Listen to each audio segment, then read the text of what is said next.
Hello and welcome to my channel. So start करते हैं हम आज का ये वीडियो। इससे पहले हमने जो कल का वीडियो देखा था उसमें क्या देखा था, चैप्टर 2.2 ही देखा था, पर उसका पार्ट 1 देखा था। पार्ट 1 से क्या मतलब हुआ, पार्ट 1 में हमने देखा था first, second, third and 4 question. अब यहाँ पर हम 5 नंबर का क्वेश्चन देखेंगे। क्लियर? तो 5 नंबर के क्वेश्चन में हमें क्या देखना है, ये रहा हमारे पास क्वेश्चन। दो संख्याओं में अनुपात 5:3 है, यदि उनमें अंतर 18 है तो संख्याएं ज्ञात करना है। मतलब क्या हुआ, दो संख्याएं हैं जो हमें पता नहीं है, उनका जो आपस में अनुपात है, रेशियो है, वो है 5:3। ठीक है, 5:3 है। तो जब भी हमें थियोरेटिकल सवाल में क्या दिए गए हों, अनुपात दिया गया हो, तो अनुपात में जो डिजिट होगी, और यदि हमें 2 संख्याएं या 3 संख्याएं बोल रहा है वो, तो उन्हीं अनुपात की संख्याओं में हमें चर राशि को यूज़ कर देनी है, ए से लेके जेड तक कोई भी, और वही क्या बन जाएंगी, हमारी संख्याएं बन जाएंगी। कैसे, देखिए, माना क्या लिखना है हमें, 2 संख्याओं में अनुपात है, संख्याएं कितनी है, 2 हैं, तो हमें 2 संख्या निकालनी पड़ेगी, पहली संख्या और दूसरी संख्या। तो ये पहली संख्या क्या हुई,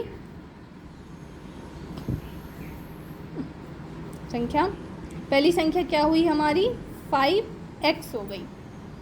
क्लियर? ये पहली संख्या हमारी 5x हो गई। दूसरी संख्या क्या होगा, दूसरी संख्या होगी हमारी 3x होगी। क्लियर हुआ? ये हो गई हमारी 2 संख्याएं जो हमने बना ली हैं। उसके बाद हम क्या करेंगे, क्वेश्चन पे चलते। क्वेश्चन क्या बोल रहा है, उनमें अंतर 18 है, मतलब हम इन जो डिजिटों को आपस में माइनस करते हैं, घटाते हैं, तो हमें जो आंसर मिलता है वो 18 मिलता है। तो हम यहाँ लिखते हैं प्रश्नानुसार क्या हो जाएगा, इन दोनों को हम आपस में यदि माइनस करते हैं तो हमें 18 मिलता है। क्लियर हो गया? ये क्या बन गया, हमारा समीकरण बन गया।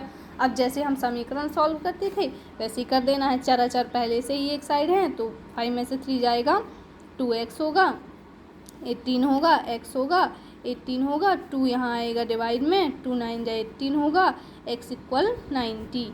ये क्या आ गई हमारी, x की वैल्यू आ गई। अभी आंसर नहीं आया है। अब हम इस वैल्यू को कहाँ पर रखेंगे, जो हमने संख्याएं मानी थी। पहली संख्या मानी थी 5x, यहाँ लिखेंगे अतः पहली संख्या 5x = 5, 9 की वैल्यू रखेंगे 45। पहली संख्या क्या आ गई हमारी, 45 आ गई। क्लियर हुआ? इस तरीके से दूसरी संख्या लिखेंगे। दूसरी संख्या में हमें क्या करना है, 3x था, 3 × 9, 3 9 जा 27, ये हो गया। क्लियर हुआ सभी को?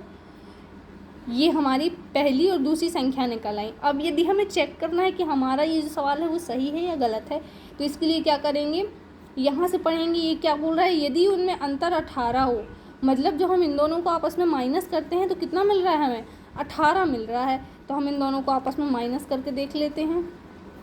27, 5 में से 7 ही जाएगा, 15 में से 7 जाएगा तो 8 होगा, और यहाँ पर 3 में से 2 गया, कहाँ गड़बड़ हो गया,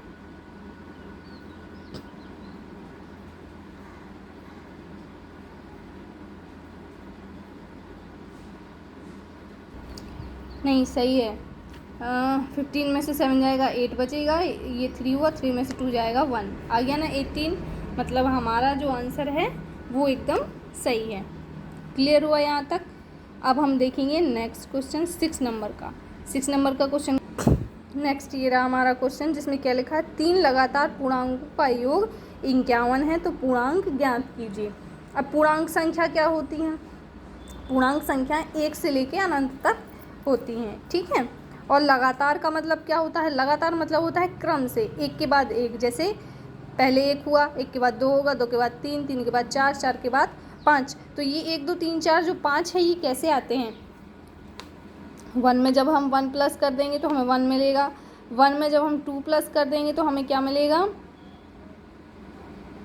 3 मिल जाएगा। 1 में हम 3 प्लस कर देंगे तो हमें 4 मिल जाएगा।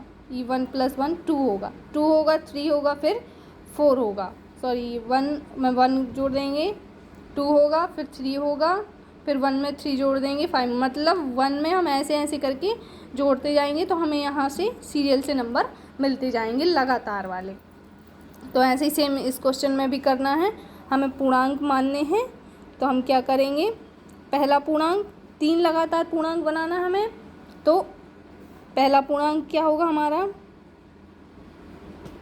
पहला पूर्णांक हम कुछ भी मान लेंगे, x y z कुछ भी, हम यहाँ y डिफाइन करते हैं, y माना हमने। तो दूसरा पूर्णांक क्या हो जाएगा,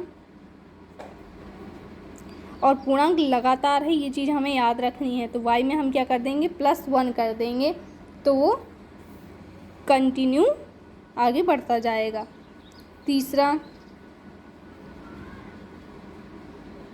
तीसरा पूर्णांक क्या हुआ, y+2 हुआ, y+2 हुआ तीसरा पूर्णांक। ये हो गए हमारे तीनों पूर्णांक। अब हम चलते हैं, जैसा जैसा प्रश्न कहेगा सेम वैसे ही हम आंसर ला देंगे। प्रश्न क्या बोल रहा है हमारा, 3 लगातार पूर्णांकों का योग 51 है। मतलब ये जो 3 लगातार हमने पूर्णांक माने हैं, इनको हम आपस में प्लस करते हैं तो इनका जो योग हमें मिल रहा है वो 51 मिल रहा है, 51। तो हम वैसा ही कर दें, प्लस कर दें तीनों पूर्णांकों को, y+2 इक्वल कितना मिल रहा है, 51। क्लियर। अब हम क्या करें, चर एक तरफ कर लेते हैं। तो y के सामने कुछ नहीं होता, इसका मतलब y के मल्टीप्लाई में 1 होता है, तो 1 2 3, ठीक है। तो कितना हो गया, 3y हो गया।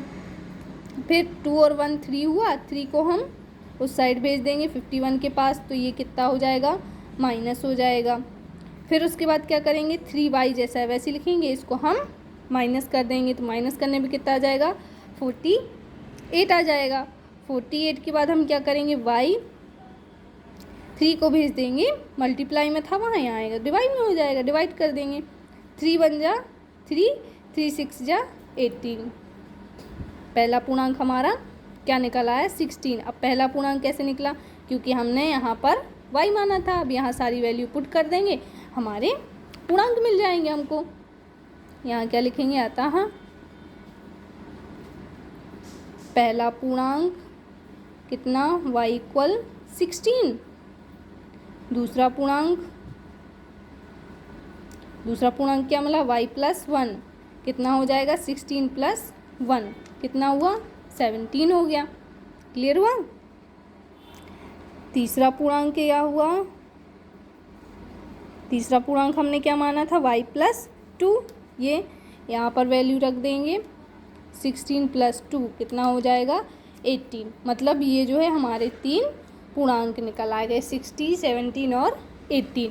अब यदि हमें आंसर चेक करना है कि हमारा सही है या गलत है, तो क्या करेंगे, जैसे हमने सेम पहले में कहा था कि प्रश्न बोला 3 पूर्णांकों का योग 51 है, तो हमारा योग 51 आना चाहिए।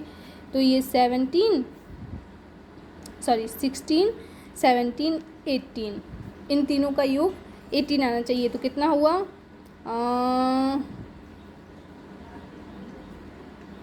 ये हुआ 41, फिर 3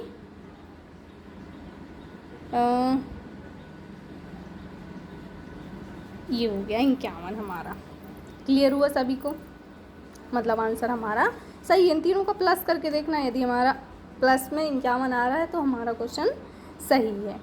अब देखते हैं नेक्स्ट। तो ये रहा हमारा नेक्स्ट क्वेश्चन, क्या है, 8 के 3 लगातार गुणजों का योग 888 है, तो गुणजों को ज्ञात करना है अपन को। अब 8 के लगातार गुणज, देखिए इसमें 2 चीज़ दी हुई हैं, लगातार भी है। लगातार मतलब सेम वही चीज़ जो हमने 6 नंबर के क्वेश्चन में की है। लगातार मतलब क्या हो जाएगा, एक के बाद एक, यदि पहला x है तो दूसरा x+2, तीसरा x+3, ये लगातार हुए। और एक वर्ड और आया यहाँ, गुणज। गुणज का मतलब होता है गुणा, मतलब जो लगातार संख्याएं होंगी हमारी उसमें जो भी डिजिट हमें दी रही, जैसे यहाँ 8 दिया है तो 8 का गुणा, वो हो जाता है उसका गुणज। ठीक है, जैसे यहाँ देखते हैं पहला गुणज, वही हमें सेम करना पड़ेगा। पहला गुणज, पहला गुणज क्या हुआ, पहला और साथ में एक चीज़ और लिखना है यहाँ, लगातार, या लगातार नहीं भी लिखेंगे तो भी चलेगा। पहला गुणज क्या होगा, बस हमें याद रखना है कि लगातार होना चाहिए। यदि पहला x है तो दूसरा x+1 होगा, तो x है और साथ में गुणज है कितने का, 8 का, तो ये 8 का हमने गुणा कर दिया, 8 का गुणज हो गया। क्लियर। दूसरा गुणज देखते हैं। दूसरा गुणज क्या होगा हमारा, पहले तो लगातार होगा, लगातार क्या हुआ, x+1, ये लगातार हुआ। फिर 8 का गुणज है, डबल डिजिट हो गई, तो ये हम ब्रैकेट में इसका गुणा कर देंगे तो 8 का गुणज हो गया। तीसरा देखेंगे, तीसरा गुणज क्या हुआ, x+2 लगातार हुआ और 8 का गुणज है 8 हुआ। क्लियर हुआ। ये हो गए 8 के हमारे 3 लगातार गुणज। मतलब हमें क्या करना है, लगातार वैल्यू माननी है, x, x+1, x+2, और ये सभी क्या है, 8 के गुणज है, तो 8 का हमें गुणा कर देना है। ये हुआ। अब हम चलते हैं प्रश्न जैसा जैसा कहेगा वैसा कर देंगे। क्या हुआ, 8 के 3 लगातार गुणज का योग 888 है। मतलब लगातार जो गुणज हमने माने थे उनका योग है 888, तो हम योग कर दें। पहला गुणज हुआ, दूसरा गुणज हुआ, तीसरा गुणज हुआ, और इसका योग जो है कितना हुआ, 888 हो गया। क्लियर। सभी का हमने क्या कर दिया, योग कर दिया, क्योंकि वो योग बोल रहा था तो हमने सभी का प्लस कर दिया। अब हमें क्या करने हैं, जब ऐसी सिचुएशन आती है तो सबसे पहले हमें ब्रैकेट सॉल्व करने पड़ते हैं। अब यहाँ ब्रैकेट में क्या दिया है, इसका मल्टीप्लाई दिया है, डबल डिजिट में है इसलिए ब्रैकेट है, तो हम क्या करेंगे, इसका मल्टीप्लाई इसमें भी करेंगे और फिर इसी का मल्टीप्लाई इसमें भी होगा। डबल डिजिट है इसलिए उसको ब्रैकेट में लिखा गया है। सेम ऐसे यहाँ भी करेंगे, इसका मल्टीप्लाई इसमें, फिर इसका मल्टीप्लाई इसमें। 8x हुआ प्लस, इसके बाद क्या करेंगे, 8x प्लस 8 1 जा 8, ये हमारा ब्रैकेट टूट जाएगा क्योंकि मल्टीप्लाई हो गया। इसके बाद नेक्स्ट चलेंगे, 8x प्लस 8 2 जा 16। अब इसमें क्या कन्फ्यूजन होती है कि ये डायरेक्टली 8x कैसे आ गया, तो XYZ जो भी सिंगल डिजिट होती है उसमें 1 का मल्टीप्लाई होता है, 1 का डिवाइड होता है, लेकिन वो लिखा नहीं जाता है, तो डिजिट का डिजिट से मल्टीप्लाई करेंगे तो 8 1 जा 8 और x वैसे ही रह जाएगा। क्लियर। इसके बाद 8 8 8 यहीं रख देंगे हम। अब हम क्या करें, चर और अचर अलग अलग कर लें। 8x 8x 8x कितना हो जाएगा, 24x हो जाएगा। इनको आपस में हम प्लस कर देंगे, और ये 16 और जो 8 है इसको हम कहाँ भेज देंगे, 888 के पास। तो 16 और 8 को हम प्लस कर देंगे, फिर उसके बाद भेज दें, या डायरेक्टली हम भेज सकते हैं। ये यहाँ प्लस में होंगे, इस तरफ जाएंगे तो माइनस में हो जाएंगे, हम प्लस करके ही भेज देंगे इसको। तो कितना हुआ, 24 हो गया, 16 और 8। क्लियर।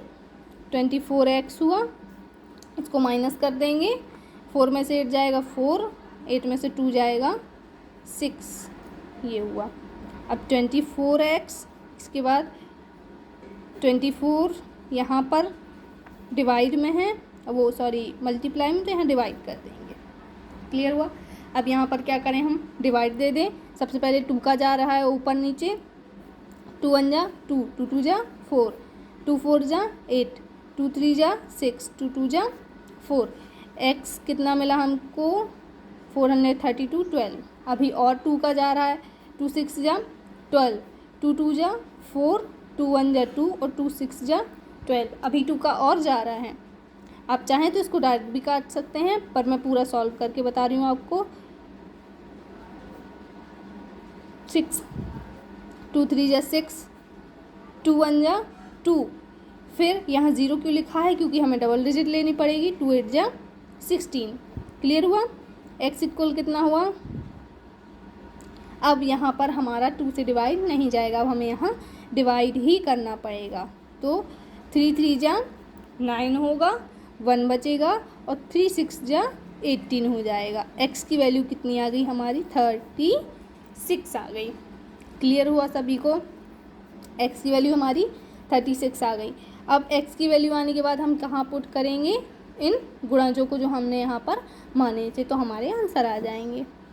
तो यहाँ क्या लिखेंगे? अतः पहला गुणज क्या हुआ? 8x हुआ, तो 8 मल्टीप्लाई बाई 36 कितना हो गया?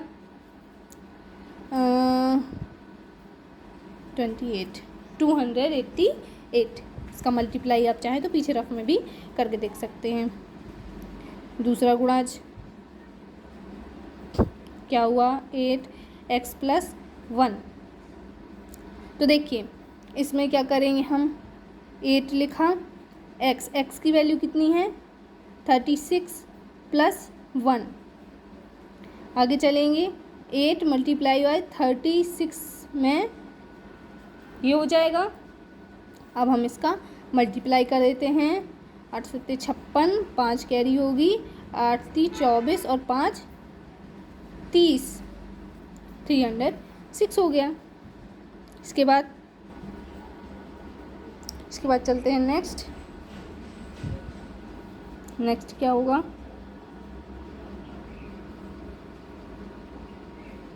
तीसरा गुणज क्या है हमारा? x प्लस 2 है, तो 8 हुआ। x की वैल्यू 36 प्लस 2 हुआ। नेक्स्ट चले, 8 मल्टीप्लाई बाई 38 हो जाएगा। ये क्या हुआ? 8 का 8 बार पढ़ा हमने, 4 6 कैरी हुई, 24 ये हुआ 36। एक सेकेंड, यहाँ पर प्लस होगा तो 29 आएगा। ये तो ये हो गए हमारे 8 के 3 लगातार गुणज। क्लियर हुआ सभी को? तो ये था हमारा 7 नंबर का क्वेश्चन। 7 के बाद हम चलते हैं नेक्स्ट क्वेश्चन पे। नेक्स्ट क्वेश्चन क्या है? ये रहा हमारा क्वेश्चन नंबर 8। क्या बोल रहे हैं? 3 लगातार पूर्णांक बढ़ते क्रम में लेकर उन्हें क्रमशः 2 3 4 से गुणा करने के बाद योग करने पर योगफल 74 प्राप्त होता है, तो पूर्णांक ज्ञात करो। मतलब क्या हुआ? 3 लगातार पूर्णांक हैं, मतलब अभी पूर्णांक हमें क्लियर नहीं पता है, तो 3 लगातार हैं। लगातार मतलब एक के बाद एक, और बढ़ते क्रम में भी हैं। बढ़ते क्रम में मतलब पहले छोटा, फिर उससे बड़ा, फिर उससे बड़ा, फिर उससे बड़ा, मतलब सीधे 1 2 3 ही। ठीक है, ये हुए बढ़ते क्रम में हैं। तो उनको क्या करना है? आपस में सबसे पहले जो पहला वो होगा हमारा क्या पूर्णांक, उसमें हमें 2 का गुणा करना है। फिर जो दूसरा होगा उसमें 3 का गुणा करना है। जो तीसरा होगा उसमें 4 का गुणा करना है। गुणा करने के बाद जो हमें संख्या मिलेंगी उनको आपस में जोड़ना है, और उसका जो योग है वो हमें क्या मिलेगा? 74 मिलेगा। तो देखते हैं, इसको सॉल्व करते हैं। सबसे पहले माना पहला पूर्णांक लगातार होना चाहिए, याद रखेंगे। तो पहला पूर्णांक क्या हुआ हमारा? x हुआ। ठीक है, हमने x माना, तो x में हमें क्या करना है, या पहले ऐसे ही रहने दो। पहला पूर्णांक x हुआ। दूसरा पूर्णांक क्या होगा? लगातार x प्लस 1 होगा। तीसरा क्या होगा? x प्लस 2 होगा। ये हो गए हमारे लगातार पूर्णांक। अब वो क्या कह रहा है? लगातार पूर्णांक है तो इनमें क्रमशः 2 3 4 से गुणा करने पर, मतलब ये जो हमने पूर्णांक निकाले इसमें सबसे पहले हमें 2 से गुणा करना है, इसमें 3 से करना है, डबल डिजिट है इसलिए ब्रैकेट आएगा, और इसमें 4 से गुणा करना है। ये कर दिया हमने क्रमशः, मतलब एक साथ से, पहले 2 का, फिर 3 का, फिर 4 का। तो ये क्या निकला है? हमारे लगातार पूर्णांक निकला है। अब वो क्या कह रहा है? प्रश्नानुसार लिखेंगे। प्रश्नानुसार, प्रश्न कैसा कह रहा है? ये जो हमारे पूर्णांक है इनका योग 74 है, तो हम इनको योग में लिख देते हैं। सिंपल सी बात है, जैसा हमने पहले क्वेश्चन में किया था। ये 4 यहाँ आएगा, x + 2 =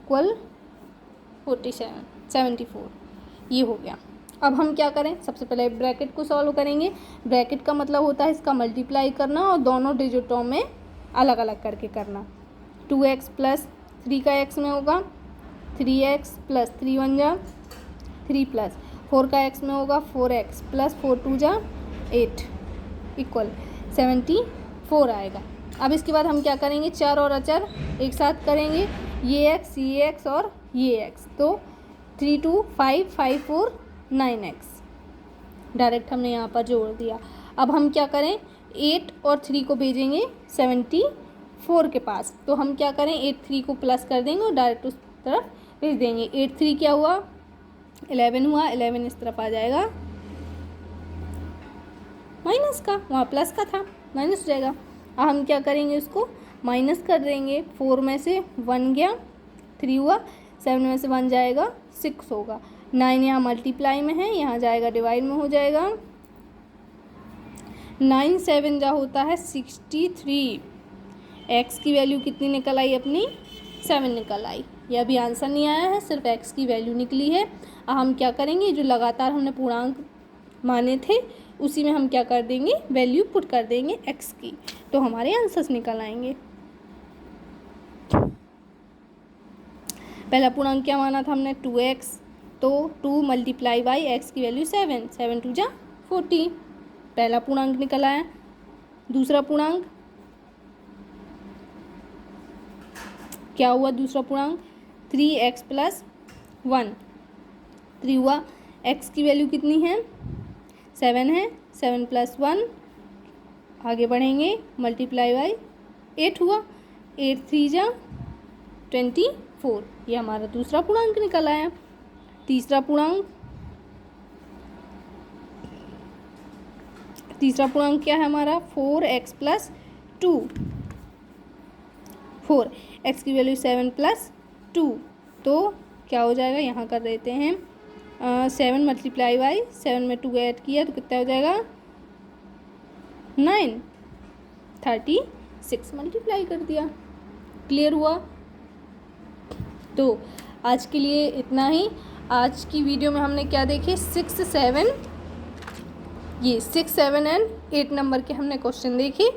तो आई होप आपको आज के क्वेश्चन अच्छे से समझ में आए होंगे। तो आज की वीडियो यदि पसंद आई हो तो लाइक शेयर एंड सब्सक्राइब करना ना भूलें। एंड इसकी नेक्स्ट वीडियो ज़रूर देखें, पार्ट 3। ये 2 था जिसमें हमने 8 नंबर तक के क्वेश्चन किए थे, और पार्ट 3 में इसके आगे के और क्वेश्चन को हम सॉल्व करेंगे। So thanks for watch this video.